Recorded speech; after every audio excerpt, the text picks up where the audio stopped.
comes to domestic policy, but our prosperity here at home is linked to what happens abroad. 4 years ago, I promised to end the war in Iraq. We did.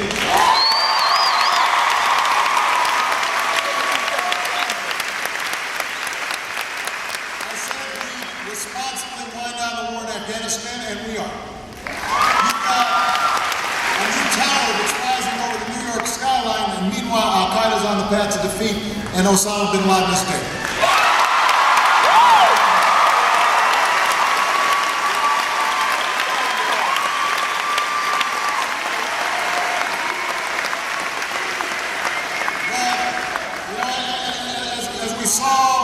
As we saw just a few days ago, we still face some serious threats in the world. And that's why, as long as I'm Commander-in-Chief, we're going to maintain the strongest military the world's ever known. And when our troops come home and they take off their uniform, we're going to serve them as well as they serve us. Because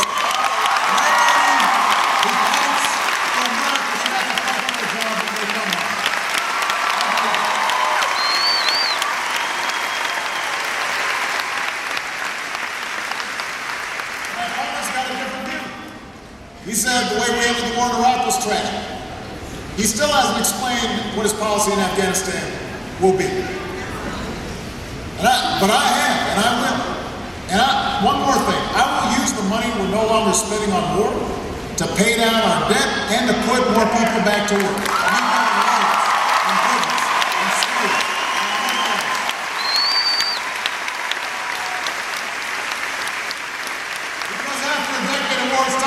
Nation building right here in Ohio. Right here in Ohio.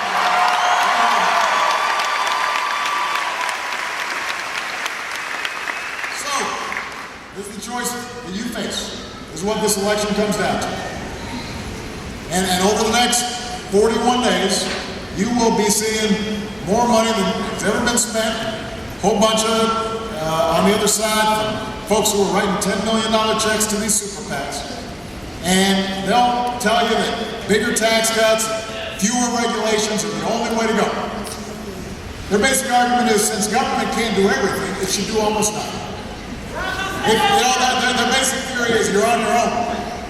If you can't afford health insurance, hope you don't get sick. If a company's releasing toxic pollution that your kids are breathing, well, that's the price of progress. If you can't afford to start a business or go to college, just borrow more money from your parents. Let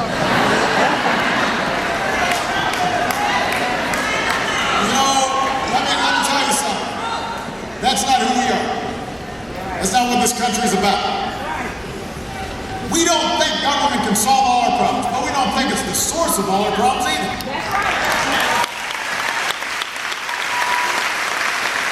Just like we don't think that folks who are having a tough time are our problem. Or welfare recipients are a problem, or corporations are a problem, or unions are a problem, or immigrants, or gays, or all the other groups that we're told to blame for our troubles. Because here in America, we believe we're in this thing together.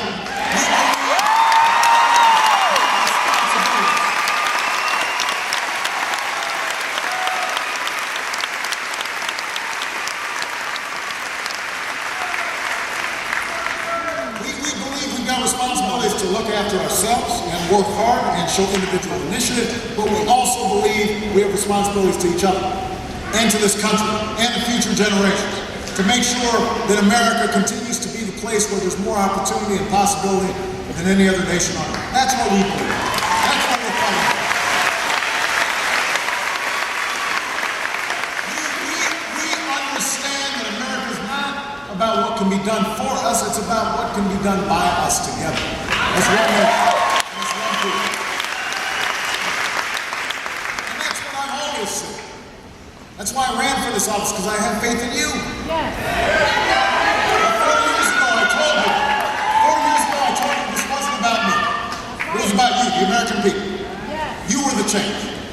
You are the reason a mother in Cleveland right now doesn't have to worry about her son being denied medical coverage because of some pre-existing condition. You made that happen.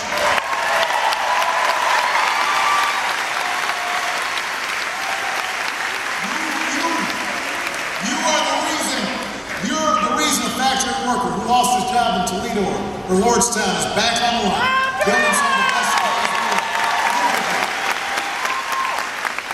You're the reason a student in Akron or Columbus or Bowling Green has some help paying for a college education. You're the reason a veteran can go to school and a new job there. You're the reason a young immigrant who grew up here and went to school here and pledged allegiance to the flag is not in danger of being deported from the only country she's ever known.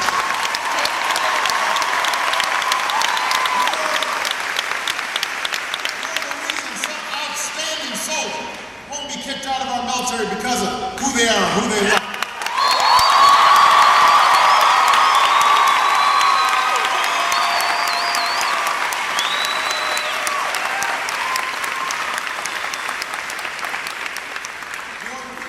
Thousands of families have finally been able to welcome home their loved ones who served us so bravely.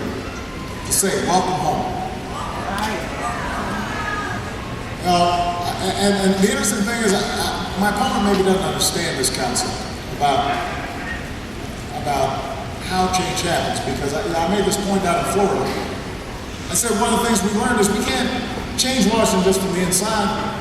You got to change it from the outside. That's right. You change it with the help of ordinary Americans who are willing to make their voices heard. And you know, my opponent got really excited. He heard me say this. He changed his speech. He said, "I'm going to get the job done from the inside." That's what he said. I'm going to get the job done from the inside. And I'm thinking to myself, well, what kind of inside job is he talking about?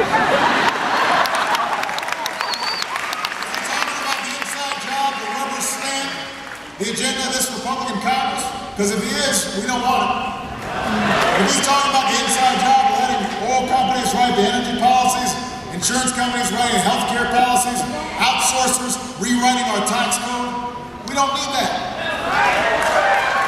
If he's talking about the inside job where politicians in Washington are controlling the health care choices that women are perfectly capable of making for themselves,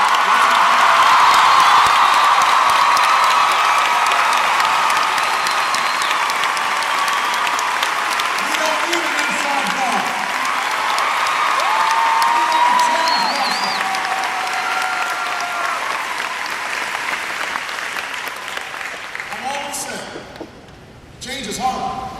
It takes more than one term or even one president. And you know, the way our democracy works, we're never going to get everything that each of us individually want, but if we're working together, you know, you can make things happen. Now, you can't make it happen if you write off half the nation before you take office. It's interesting. In 2008, 47% of the country did not vote for me. They voted for John McCain. But on election night, in Grant Park in Chicago, I said to all those Americans who didn't vote for me, I said, I may not have won your vote, but I hear your voices.